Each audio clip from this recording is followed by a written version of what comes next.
Shalom, shalom, shalom. Wow. Shalom to the Bayah. God. First and foremost, as always, we want to give our honors and praises to Yahweh, Bahashim, Yahweh Shai, Bahashim, Rahakodash. Double honors to Yahweh, Bahashim, Yahweh Shai, Bahashim, Rahakodash. War, the elders and apostles of Great Millstone. The water for your diligence throughout all these years. You're definitely worthy of the title.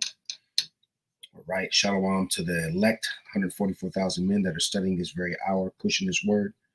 And our house may be blessed through election. Shalom unto you, brothers, and shalom to the innumerable 1/3 that consists of men, women, and children that have been blessed with the mark of the Torah, which is exemptment from the judgment to come, and those who are ordained to believe on the names of Yahweh, Yahweh Shah, and all truth and sincerity, as that is the actual names of the Heavenly Father and the Son in this ancient Paleo Hebrew. I'm your brother Yazarayala from the GMS Dallas camp. I got the brother Kawan here, a priest, with me, and as you know, we've been kind of some moving pieces, but trying to get back into the rotation. We've been doing a series, a Sunday night series on the history of the Maccabees.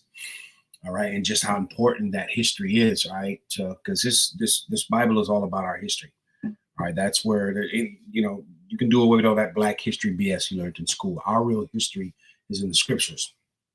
All right, so when you read it, we have the most wonderful, most incredible history out of all the nations. Our story is the greatest story that's never told. All right, but it's pretty much what the Bible consists of. Now, as always, I like to start off with 1 Thessalonians 5:21. Prove all things and hold fast to which is good. So if you have your swords, Babu Kasha, meaning please in the ancient Paleo Hebrew, pull them out and follow along, as this is the correct way to teach and to learn. So you know that these are not our words or vain opinions, but the actual oracles of the Heavenly Father. And what I'm going to do here, Babu Kasha, let me know here, Kawan here too. I'm going to bring this up. I got me. See if you see it on your screen. Give me 1 second here to share the screen. Say that one more time for me. Say again. What'd you say? I said I'm gonna try and share this. I'm gonna share this screen. Let me know if you can see it on your end. Give me 1 sec. All right. All right. Can you see it? Mm-hmm. Okay. All right. So as I said, we've been going through the history of the Maccabees. All right, some very important history. All right, again, pertaining to our history, our lineage, our bloodline, our culture, who we are as a people. And we started with the crisis with the Seleucid Empire. All right, basically when Antiochus tried to pretty much strengthen his kingdom that was already going through turmoil. All right, and everyone that was under his reign, all right, we pretty much had to embrace the Greek fashion. Right, and all the ideas, the practices, including the worship, ultimately the Hellenization period, right, which pretty much meant that we, the Jews, right, pretty much had to trade in our culture, our beliefs, our customs, our name, our identity to that of the heathens just for the sake of having peace. All right. Now, just to give you a little bit of background, or just kind of set the scene, there were essentially three main social groups in the Seleucid Empire. All right, those were known as the Greeks, which are like Antiochus, who pretty much dominated that whole Middle East area following Alexander's conquest. Right. And then there was the native populace or native population, for the Jews of Judea, right, who pretty much found themselves under Greek rule. All right. And then, of course, there were the Hellenists, right, who pretty much tried to synthesize, or how do you say, like combined, right, the two worlds between the Greek fashion and our custom and our laws. All right, or our local beliefs and practices. All right, we tried to pretty much merge those to the Greek culture. All right, pushed by the Seleucid rulers during that time. Now, when you look at the primary drama of the Book of Maccabees is pretty much it's all pretty much interacts these three groups one against another. All right, as I said, you had the Hellenistic Jews whose roles pretty much was the spoilers. All right, and making our life extremely difficult, for those who believe, which we would call the Hebraic Jews, right? Those who knew who they were. All right, so we read about that when we were going into First Maccabees earlier chapters. Those who were selling out, right, for fear of losing comforts or incentives, are ultimately pretty much no different than today. You were gonna say something, brother? Oh, no, go ahead. Okay, pretty much the same thing that's going on today. All right, and most of the First Maccabees involves direct confrontation with the Seleucid Empire. All right, and actually it shifts more towards complex, more arrangements that feature like political deals. All right, and various fractions that were already beginning to take its toll on the Seleucid Empire at that time. So ultimately, the end game was to secure enough freedom to worship Yahweh Shah in Jerusalem, all right, which we were bound to. All right, so just to kind of give you some back history, all right. Now that crisis pretty much began when Antiochus tried to enforce his program onto Matthias, all right, of Modia. Now we read about that in previous chapters. All right, so as we're going into now his sons. All right, so he pretty much refused. All right, and he led groups of rebellion. All right, against the empire during that time. All right, and his sons pretty much just picked up kind of where he left off. All right, and just to give you a little bit of background on those three, and then we'll go ahead and we'll hop into it. Now, Judas Maccabees, he was more of I would say he's more of a warrior, military leader. All right, it's when you read through our history, he led a lot of our people through like impossible odds. All right, time and time again. Ultimately, what he did, he reclaimed the temple right after Antiochus defiled it, established what the holiday or the rededication of today, what's known as Hanukkah, right, which is one of our holy days, which we should honor, as opposed to being here in Babylon honoring this BS. We have our own holy days. All right. So, and then when you go to Jonathan, all right, he had kind of diplomacy of political, what do you say, like I say gang membership, I guess, for lack of a better words. All right, pretty much giving a new life and a direction to the movement. All right, his skill pretty much allowed him to play one Seleucid off another. All right, which led to he pretty much had a special status in the council, becoming a friend of the king. Right, he also assisted in the alliance between Rome and Sparta. At that time, we know Sparta were actual Jakes. So when you see that movie 300, those are actually Jakes. Again, this is all our history. Esau is just pretty much painted everything to his likeness or his image. But, you know, make no mistake about it, these movies that he puts out are Jakes, nonetheless. All right, so he was a great warrior, all right? But one of the most important things that Jonathan achieved is he became a high priest, unlike his father, right, who wasn't part of a priestly line. Excuse me. So, you know, just to give you some background history, okay, on why this stuff is so important, knowing who we are, knowing our forefathers, knowing our lineage, where we came from, it'll kind of give you a better idea and paint the picture, you know, or the scenery or where we're at. As I said, that we have the greatest history in the world. It's just been hidden, right? And the little that you do know about it, they put on heathen faces as opposed to the real people. All right, now we'll go ahead and we'll start with First Maccabees 13. You wanna read and me break it, or you want me to read and you break it, or what you want to do, brother? I'll read it. Okay. Speak on it. Don't matter. Come. Want to read off yours? What? Say again. Yeah, I just got it up on the screen. So like I said, for those who don't have their swords with them, you know, Bible Shah, those who are tuning in, you can just follow along on the screen. You know, we don't always have it up with screens up, but, you know, as again, just so you know that these aren't our words, these are our actual history that was written, that was recorded. Or you can read it off your phone or tablet or however you want to read it, brother. I just got it up. Okay. I'll just read off yours. First Maccabees chapter 13 and verse 1.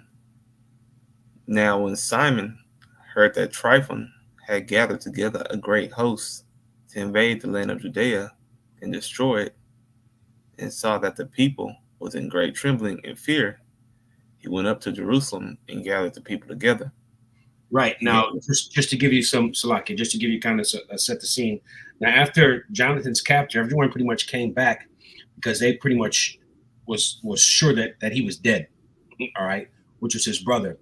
All right. And so as you go farther into it, you know, we being surrounded by Gentiles, they pretty much saw an opportunity, as we're getting ready to read about here, because we had no leader, we had no helper. All right. So they pretty much were ready to make war with us.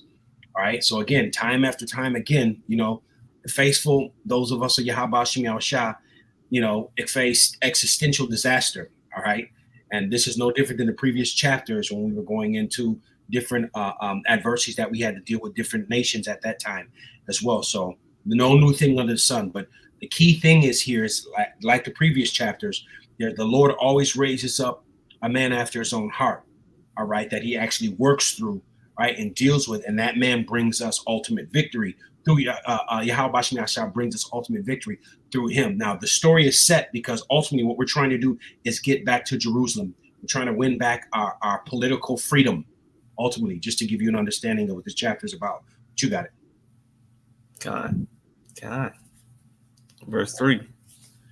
And gave them exhortation, saying, Yea, yourselves know what great things I and my brethren in my father's house have done for the laws in the sanctuary, the battles also and troubles which we have seen, by reason whereof all my brethren are slain for Israel's sake, and I am left alone. Now, therefore, be it far from me that I should spare my own life in any time of trouble. For I am no better than my brethren. Doubtless, I will avenge my nation in the sanctuary, and our wives and our children, for all the heathen are gathered to destroy us of very malice. Right. So you see the mindset and the spirit that the Lord has on him. Right. Because once again, we're faced at all odds. All right. We're faced with pretty much there's no way out.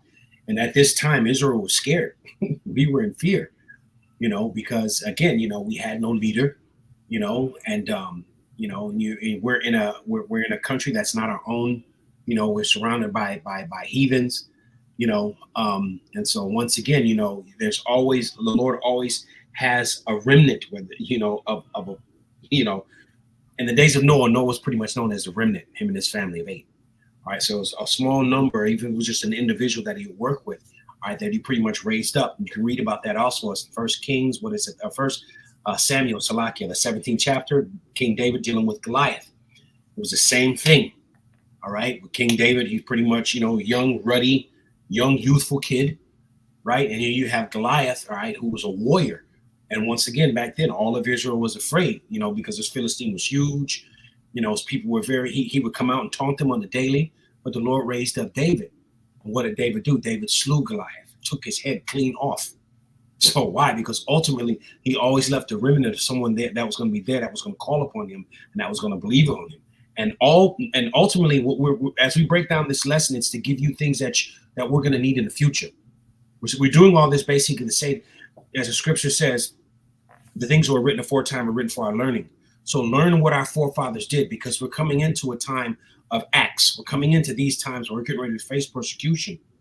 All right, so we're going to have to look to these men, our forefathers, and what they did in the face of adversity by calling on Yahweh Shah and having the faith and believing that he's going to deliver like he's done so many times before in our history that we're reading. But you got it, brother. God. Give me 1 second. Yeah, right on the money. This is Sirach, chapter 2 and verse 10. You don't have to pull it. I got it right here.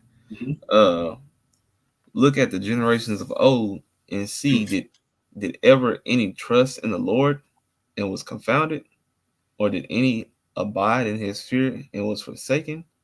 Or whom did he ever despise that called upon him? So that's pretty self-explanatory within itself. The Lord is asking questions that you should know the answer to, So the Lord ain't gonna forsake nobody that's really sincere about this thing, man. All right. So these are examples. The Maccabean brothers, they were their examples on how we ought to be in the future. All right.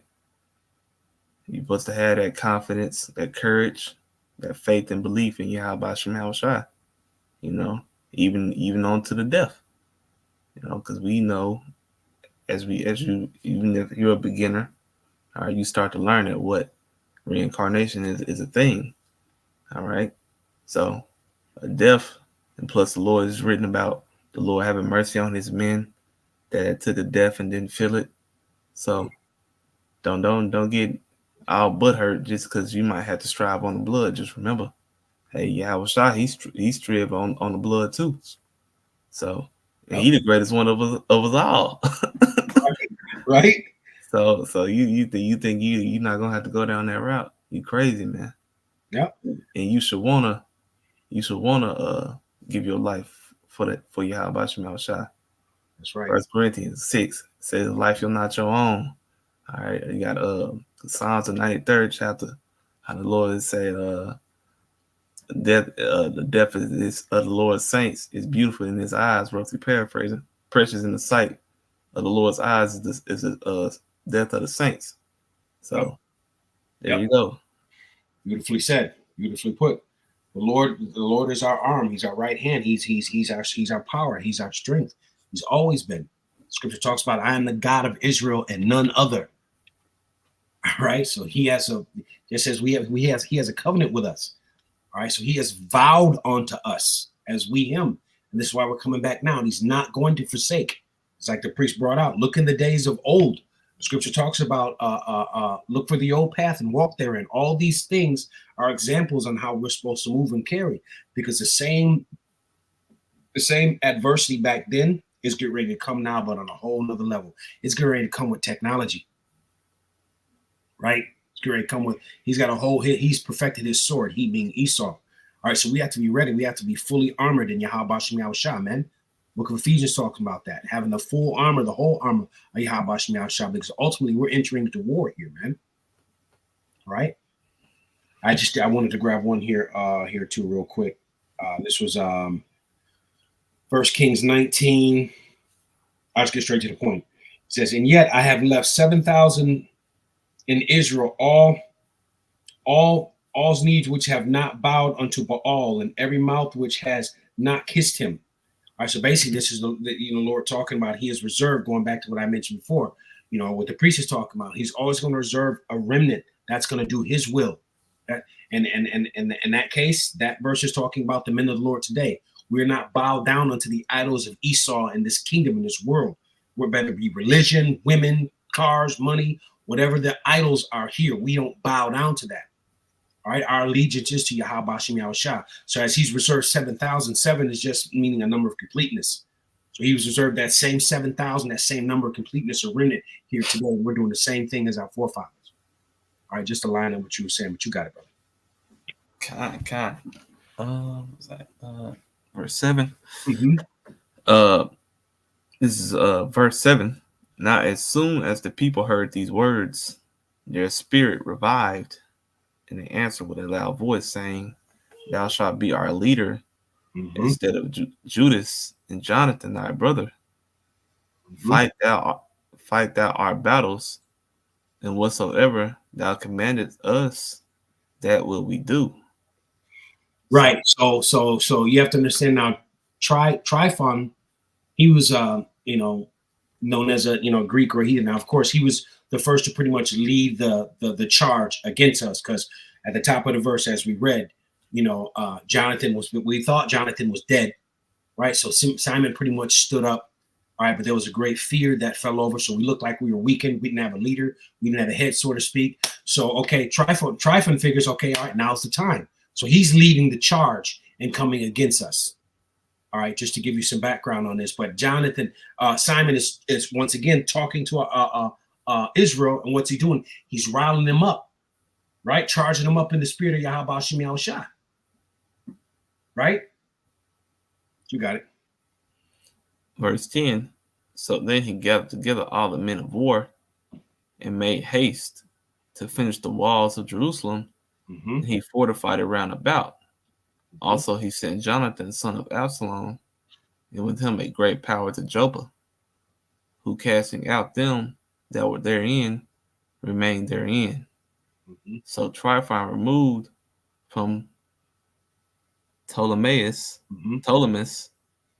with a great power to invade the land of Judea, and Jonathan was with him in ward.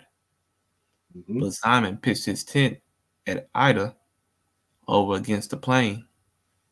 Now when Tryphon knew that Simon was risen up instead of his brother Jonathan, and meant to join battle with him, he sent messengers unto him, saying, whereas we have Jonathan our brother in hold, for money, that he is owing unto the king's treasure. Right. So this was kind of some bribery, some BS. All right. And Simon he's a man that he's in the spirit. So he knows. All right. Tryphon is one of the most wicked, untrustworthy dudes you can imagine out there. So he already knows this is BS. Right. Ultimately. All right. He's trying to pretty much run game on him. All right. But, pretty much trying to extort, so to speak. All right. Mm-hmm. So you kind of where his head is at. All right. Because you do notice too, because it also casts fear on Simon, because as we begin to read down, you'll notice that, as he started to move around the camp, he was pretty much trying to avoid running into Simon, because Simon he stood up on his feet. It's Ezekiel, right? He had the power, he had the fear of the Lord on him, man. And he stood up. And so you'll see as we go through, he kind of tried to avoid Simon, all right, to not to really want to, go to blows with him, so to speak. But you got it. Kind. I think it was 14. No, 15. Yeah, 15. Yeah, so like I said, he was basically trying to avoid him, but you got it. Kind. Verse 15. Whereas we have Jonathan, our brother in hold, it is for money he is owing unto the king's treasury, concerning the business that was committed unto him. Wherefore now send 100 talents of silver and 2 of his sons for hostages, that when he is at liberty, he may not revolt from us. We will let him go. Hereupon Simon, albeit he perceived that they spake deceitfully unto him. See, Simon knew. See, Simon already was in the spirit. So you already know that this is some BS. All right, ultimately, but you got it. Yet he sent the money and the children, lest peradventure he should procure to himself great hatred of the people, who might have said, because I sent him not the money, right, and the children, therefore is Jonathan dead. So he sent them the children and 100 talents. Howbeit Tryphon dissembled, neither would he let Jonathan go. So basically, he should have kept his money. He wasn't going to let him go. He had no plans to let him go ultimately. All right, and you have to understand the mindset that Jonathan's too. I mean, brother, our forefathers were known for being martyrs. All right, for Yahweh Shem Yahweh's sake. All right, so all these things you really have to pay attention. You don't read it just like it's a book. You really put your mind there and understand what's going on, because these times are going to happen again. Okay, so you really have to get involved in the story and the character and put yourself there, because this isn't some novel someone just read. No, these are events that happened and are coming back onto the earth again. Just to add that, so take it serious. When we're going into this issue, but you got it. Okay. Verse 21. Now they that were in the tower sent messengers unto Tryphon to end that he should hasten his coming unto them by the wilderness, and send them victuals. Wherefore Tryphon made ready all his horsemen to come that night, but there fell a very great snow, by reason whereof he came not. So he departed and came into the country of Gilead. And when he came near to Bascama, he slew Jonathan, who was buried there. Right. So ultimately, he killed him anyway. You see? So this is the way these damn devils work, But understand that you didn't think for 1 minute that Simon didn't know that could happen. Jonathan knew that that's possibly was going to happen. Right? Well, who did they trust in ultimately? They kept their faith in the Lord, man. Yep. You were going to say something, brother? No, man, I was just going to say, man, that's how I go. Yep. Yep. And you have to, just when I was doing some backstory on this, Simon was sharp, man. He was very, very hands-on. This was a tower that he had built in here on the 21st verse. Now that when the tower sent messages on the Tryphon, now this tower was called an engine tower, meaning it was mobile. Right, so they're actually able to move this tower around, and it was destroying a lot of Tryphon's soldiers left and right. All right, so it was a very ingenious trapment that he actually put together, assembled, all right, to go to war with him for the most part. Just to add that, so when you go into the actual history, they're actually catching hell with this tower that was erected by Simon. All right, again, so our forefathers were warriors. We were sharp with politics. All right, we understood the law. Right, we had a relationship with Yahweh Shem Shah. Right, so understanding the character that of our forefathers. All right, how knowledgeable the men were, how they thought, how they acted, how they considered things. All right, this is the mindset that you want to be in. Take it all in as such. Right, you got it. God. Let's see. 24. Afterward, Tryphon returned and went into his own land. Then sent Simon and took the bones of Jonathan, his brother, and buried them in Modin, the city of his fathers. And all Israel made great lamentation for him, and bewailed him many days. Simon also built a monument upon the sepulchre of his father and his brethren, and raised it aloft to the site with hewn stone behind and before. Yep. Moreover, he set up 7 pyramids, one against another, for his father and his mother, and his 4 brethren. In these he made cunning devices, about which he set great pillars.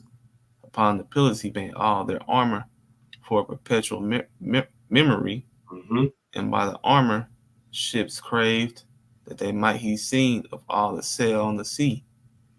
This is the sepulchre which he made at Modin, and it standeth yet unto this day. I'm gonna look that up. Salakia, what verse are we at? 31.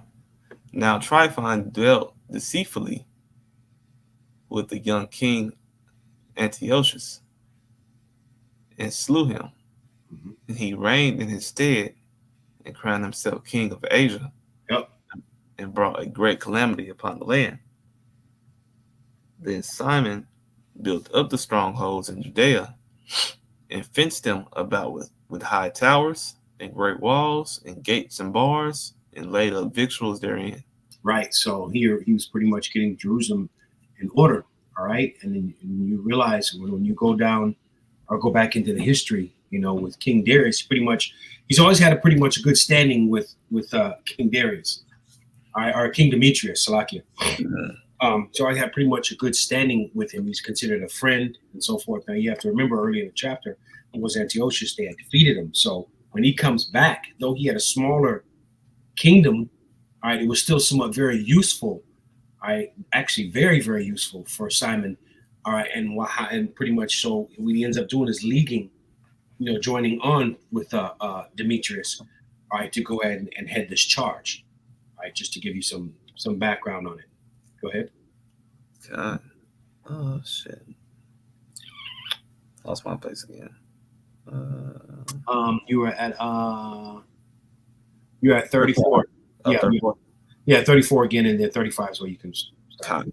Moreover, Simon chose men and sent to King Demetrius. The end he should give the land an immunity. It's 10 o'clock. Because all that Tryphon did was to spoil. Right. Unto whom King Demetrius answered and wrote after this manner. King Demetrius unto Simon the high priest, friend of kings, as also unto the elders, the nation of the Jews, send a greeting. The golden crown and the scarlet robe, which ye sent unto us, we have received, and we are ready to make a steadfast pace with you. Yet and to write unto our officers to confirm the immunities which we have granted. Right. So ultimately, this was a move to pretty much free Jerusalem.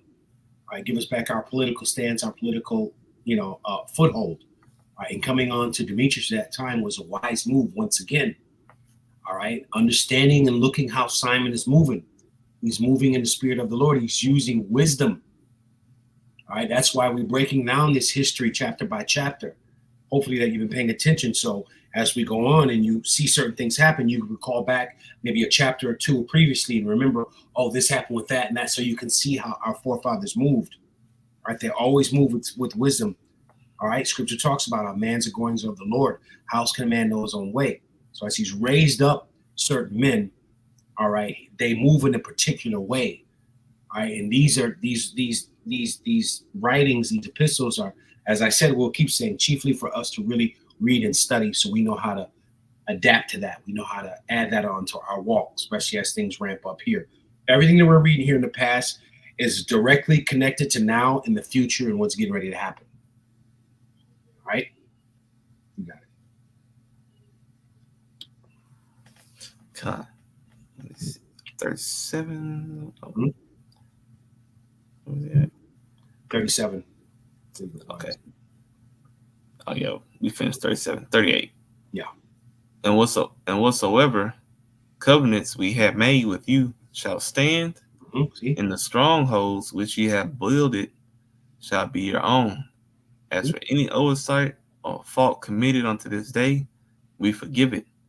In the crown tax also which ye owe us, and if there were any other tribute paid in Jerusalem, it shall no more be paid. Mm-hmm. And look, who are meet among you to be in our court, let them be enrolled, and let there be peace betwixt us. Thus the yoke of the heathen was taken away from Israel in the 170th year. Right. So that in our times, I think it was around like 146. Right, when you actually do the breakdown of it, 146, 145, something like that. If I remember correctly, I thought that was interesting. But nonetheless, again, because you have to keep in mind that King Demetrius was actually a prisoner. All right. Of the a prisoner. And so, of course, this is ideal that he wants to, side with Simon, all right, to give them, help them fortify Jerusalem, all right, give them back their freedom, give them back their political stance, all right. Ultimately, again, a man's going to the Lord. So, what does the scripture say? As a matter of fact, I'm just going to grab this really quick.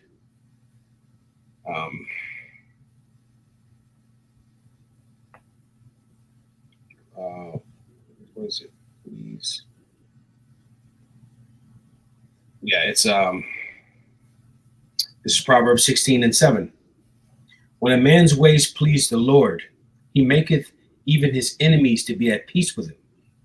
You see, so all these things happen. So when you look at the background of Simon and Judas, particular brothers, and how they moved, they all had particular gifts. Simon being one who was very, he had a kind of a political, edge to him, right? And because he moved with wisdom and he done things that were pleasing unto the Lord, you have to understand that, Demetrius and these other nations, they're not our family, they're not our blood. We really weren't our friends per se. But going back to the precept I just pulled, when a man's ways please the Lord, he makes even your enemies be a friend. You're actually able to go to them and use them, and they'll be an ally unto you, right? So all these things are happening, and the scriptures and precepts back up the story that's being told. Just wanted to add that. You got it. Wow. Oh, verse 42. Mm-hmm. Then the people of Israel began to write in their instruments and contracts in the first year of Simon the high priest, the governor and leader of the Jews. In those days, Simon camped against Gaza and besieged it round about. He made also an engine of war and set it by the city, and battered a center tower and took it. And they that were in the engine leaped into the city, whereupon there was a great uproar in the city, and so much as the people of the city rent their clothes, and climbed upon the walls with their wives and children, and cried with a loud voice, beseeching Simon to grant them peace. And they said, deal not with us according to our wickedness, but according to thy mercy. Right. So these are what? These were heathens. These were people in the land are being wicked. So Jonathan was basically coming by the strength and power of Yahweh Shem Yahushua, all right, to basically take it, all right, which is rightfully ours ultimately, right? And so here we are now, the fear of the Lord are on these people, where they don't want, Jonathan to pretty much or his assignment to, to mow them down. So again, going into, as I said before, when we're faced with certain death or adversity, the Lord will raise up a standard, man. All right, He'll give you the strength, He'll give you the spirit, all right, to subdue and to pursue and to do what you need to do ultimately. But you have to have faith in the Lord, and you have to believe in the things that are written. You have to believe in the report ultimately. Go ahead. God. What was that? 45. 45. I'm Okay. sorry, 46. Oh, 46. Okay. And they said, deal not with us according to our wickedness, but according to thy mercy. Mhm. So Simon was appeased toward them and fought no more against them, but took them out of the city, Right. cleansed the houses wherein the idols were, Mhm. and so entered it into with songs and thanksgiving. Mhm. Yea, he put all uncleanness out of it, Mhm. and placed such men there as would keep the law, and made it stronger than it was before, and built therein a dwelling place for himself. They also of the tower in Jerusalem were kept so straight that they could neither come forth, nor go into the country, nor buy nor sell, wherefore they were in great distress for want of victuals, and a great number of them perished through famine. That's right. Then then cried they to Simon, beseeching him to be at one with them, which thing he granted them. And when he had put them out from thence, he cleansed the tower from pollutions. Right. And that's something that's always, been a part of our history and our culture. Whenever the temple was ransacked or burned, the sanctuary, the altar, one of the first things they do, they want to go in there and they want to defile the place. All right. So our job has always been to go in there and to clean up, cleanse the place. All right. So that sanctuary today is likened to what? Your body. Right? Because we've defiled ourselves here in captivity in Babylon with unclean foods, right? All manners of wickedness, stuff that we do. Now we know we can't do things perfectly, but we rehearse the righteous acts. So we're cleaning up our temple right now. And before thine eyes, the throne of David is being erected right now. And that's being cleaned up. That's being cleansed because it's been here in Babylon for so long. Right? You got it. God. Verse 51. And entered into it the 23rd day of the second month, and 170th and first year, with thanksgiving, and branches of palm trees, with hearts, and with cymbals, and with vials, and with hymns and songs, because there was destroyed a great enemy out of Israel. He ordained also that day should be kept every year with gladness. Moreover, the hill of the temple that was by the tower he made strong than it was, and there he dwelt himself with his company. And when Simon saw that John his son was a valiant man, he made him captain of all the hosts, and he dwelt in Gazra. Oh, see, so ultimately the people saw Simon's faithfulness, all right, and the glory that he had. He held the resolve to win for the nation, all right, which pretty much made him their leader and high priest, right? Just as he has done all these things, all right, because of the injustice and the loyalty that he had maintained towards his nation, had been maintained towards his nation ultimately. All right, so when you see these things now, and then you look at King Demetrius, he pretty much like I said, he considered and called Simon a friend. He paid him high honors. All right, in doing so, going back to Proverbs, the chapter that I brought out briefly, I think it was 16. Right, so pretty much he became their leader of Israel, at least until the Lord raised up another one after him. All right, but you see how it all started with their father, right? Yep. Guys, as we went through that. All right, and you saw each one of them's story. All right, they all saw eye to eye. That was that small remnant that the Lord left. All right, and him and his sons after them followed in that same stead to keep a strong foothold in Yahweh Shem Yahushua, faith and belief and fear in Yahweh Shem Yahushua. And look what all we went through. From the first chapter that we read, we started a couple of months ago, to now we're in the 13th chapter. You see, this should be a faith booster for you. So if you have time, for those who are tune in, go back and look over this history. All right, there are a lot of particulars and details and things that aren't always fully broken down. But this is why because I love history.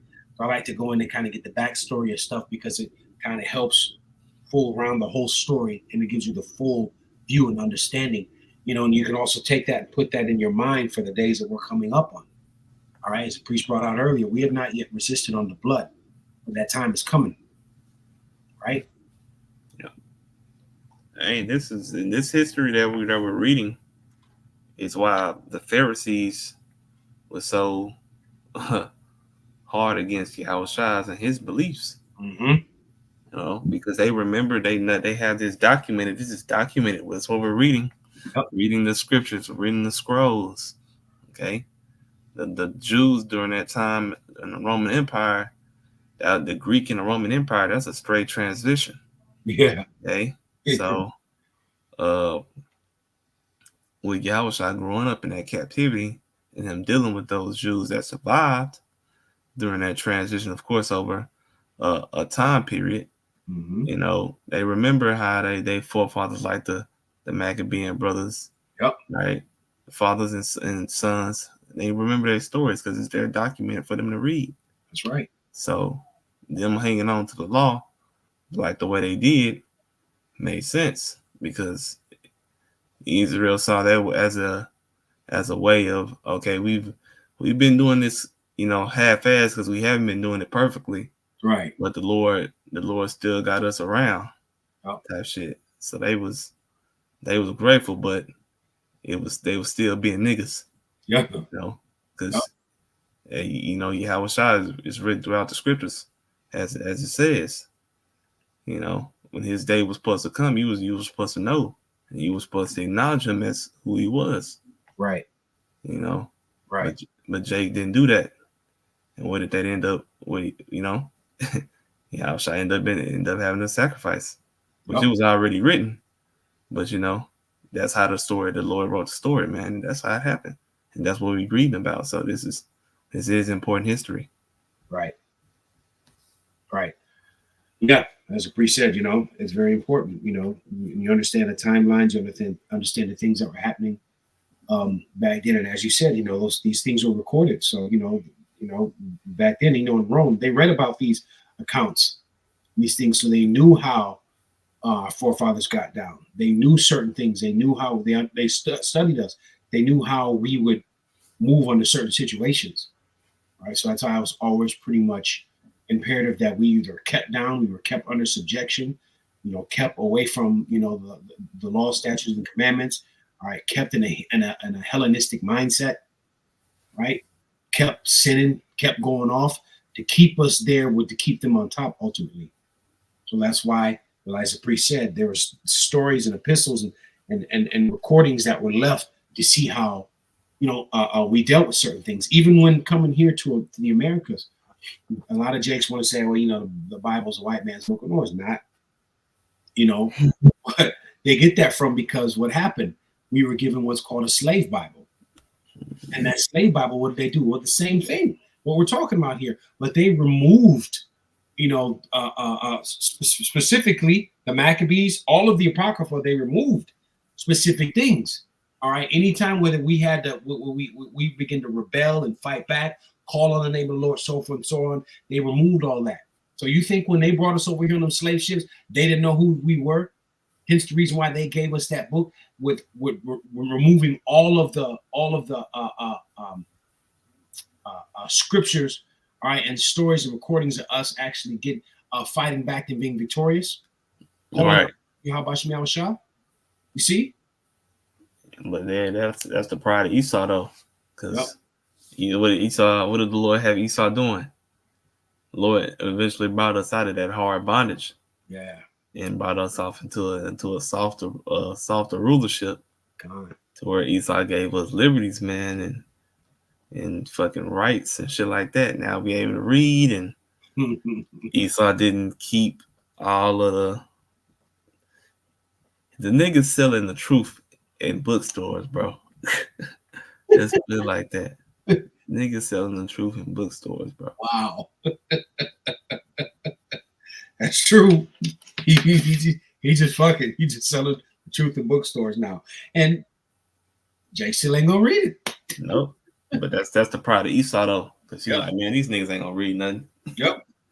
And for the majority, he right. It's Yep. that remnant that he ain't count on. It's that remnant that he ain't count on. But for the most part, Esau's right. These niggas ain't gonna read nothing. Yeah, he got now mind you, like Jake down bad, man. Real down bad here in Babylon and around the world, man. So Esau looked down on the outside looking in. Shit, there's no way these niggas can come back from this. Yep. We got them. We too powerful. Yep. And right now, since the Lord raised us up, we're part of that number. We clenching that heel on his ass, and he know it. Jacob got his heel. Yeah, it's bad, man. Bad. That's why all these things right now are happening in his kingdom around the world. Make no mistake, America just ain't his kingdom. This is his world. Right now, it's in shambles. It's going down the drain. Why? Because Jacob got a clutch on that heel. The strength and power of Yahweh, Bahashim, Yahweh Shai. That's right. Yeah. So, hey, if you got anything else you want to bring out, brother? Nah, that's it. Hey, well, hey, Thawada, for those who are tuning in, once again, we want to give our honors and praises to Yahweh, Bahashim, Yahweh Shai, Bahashim, Rakakwadash. Honors to Yahweh, Bahashim, Yahweh Shai, the elders and apostles of Great Millstone. Pray this lesson from the most edifying unto those who were meant to receive it. And the brother Yazarala, got the priest Kawan, GMS Dallas camp. I want to say Shalom. Yahweh, Bahashim, Yahweh Shai, Barakatham. Wow.